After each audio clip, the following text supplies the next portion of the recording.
अंता के उपचुनावों से अलग अलग तस्वीरें निकल कर आ रही हैं, जहां पर सुबह से ही मतदान जारी है और अभी समय हो रहा है 12:30 का, जहां पर 30% वोटिंग हो चुकी है और उसी के बीच अभी 70% वोटिंग होनी बाकी है। कहते हैं कि हम 100 का आकलन लेकर चलते हैं, मतदान कितना होता है ये तो देखने वाली बात होती है। ये शाम तक ही पता चल पाएगा जब सांझ होगी कि कितने % वोटिंग है वो देखने को मिली। लेकिन अभी 12:30 का समय हो रहा है जहां 30% वोटिंग हो चुकी है। लेकिन कई सारे लोग हैं जिन्होंने वोटिंग का बहिष्कार किया है। अंता के सांकली गांव में 219 लोगों ने वोटिंग का बहिष्कार किया है और उन्होंने बाकायदा पोस्टर लगाया है और पोस्टर लगा के कहा है कि रास्ता बनाओगे तो वोट पाओगे, काम नहीं तो वोट नहीं। सांकली गांव में लोग परिवर्तन चाहते हैं, बदलाव चाहते हैं, लेकिन उसी के साथ अपनी मांगों पर खरा उतरवाना भी चाहते हैं। लेकिन हम देख रहे हैं सुबह से ही कि वहां पर किस तरीके से सांकली गांव में हड़कंप मचा हुआ है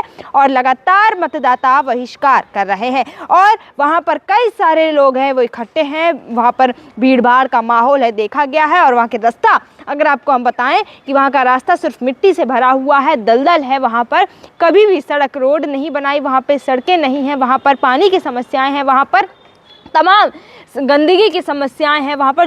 जिनसे अब निजात पाना चाहते हैं। लेकिन वहाँ के प्रत्याशी हर बार झूठे जुमले करते हैं, जुमलेबाजी करते हैं और जीत कर चले जाते हैं, फिर ध्यान नहीं देते हैं। इसीलिए आज अंता की जनता में एक नया जोश, नया उत्साह है वो देखने को मिल रहा है और एक तरीके से कहेंगे कि वो निजात पाने के लिए हर वो प्रयास कर रहे हैं कि उनका वोट कहीं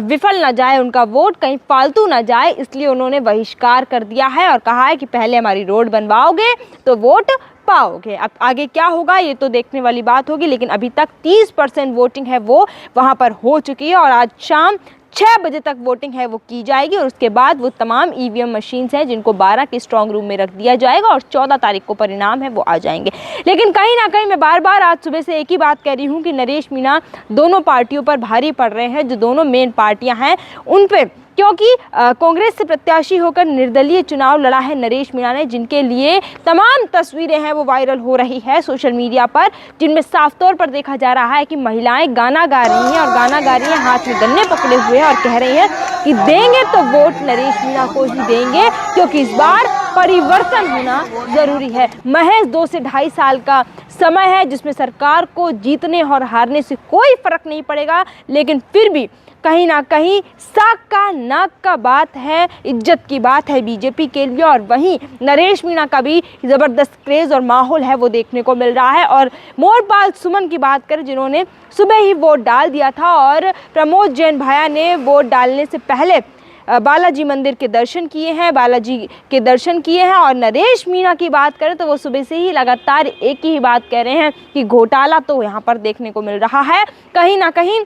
क्योंकि लाइट बंद कर दी गई, सांकली गांव में बहिष्कार कर दिया गया, वीपीएट मशीन 30 मिनट तक चल नहीं पाई, वोटर्स को काफ़ी ज़्यादा समस्याएं हैं वो देखने को मिली। लेकिन एक रोचक बात यह है कि 15 प्रत्याशियों के बीच में मुकाबला है, जिसमें से सिर्फ हम सभी को चकाचौंध में त्रिकोणीय मुकाबला दिख रहा है। हालांकि मुकाबला त्रिकोणीय ही है, लेकिन 14 पुरुष हैं और 1 महिला है, जिसके बीच में ये पूरा आज मैदान है, चुनावी मैदान है वो रण लगा हुआ है, लेकिन मुकाबला त्रिकोणीय ही देखने को मिल रहा है। और आपको एक बात और बता देती हूँ मैं कि आज जिस तरीके से माहौल और क्रेज़ देखा जा रहा है सोशल मीडिया पर भी, नरेश मीणा के नाम के कई सारे पोस्ट हैं वो वायरल हो रहे हैं और लगातार लोगों को आस भी है। और आपको बता दें कि क्या कुछ मुद्दे हैं, मुद्दे पेयजल के हैं, मुद्दे कृषि मंडी के हैं, मुद्दे सड़क के हैं, मुद्दे विकास के हैं, मुद्दे किसानों के हैं। क्योंकि अक्सर एक बात कही जाती है कि जो भ्रष्टाचार को मुक्त करेगा, जो विकास की बात करेगा, जो किसानों की बात करेगा,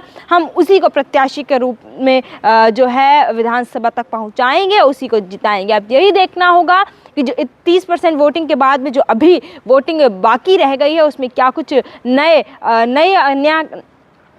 उसमें क्या कुछ नया निकल कर आता है और कौन जीतेगा ये तो 14 तारीख को देखने वाली बात होगी। लेकिन आज शाम तक ये जो मुकाबला बड़ा ही रोचक है, ये और भी रोचक होने वाला है, क्योंकि लगातार एक के बाद एक बड़े अपडेट्स है वो अंता से देखने को मिल रहे हैं।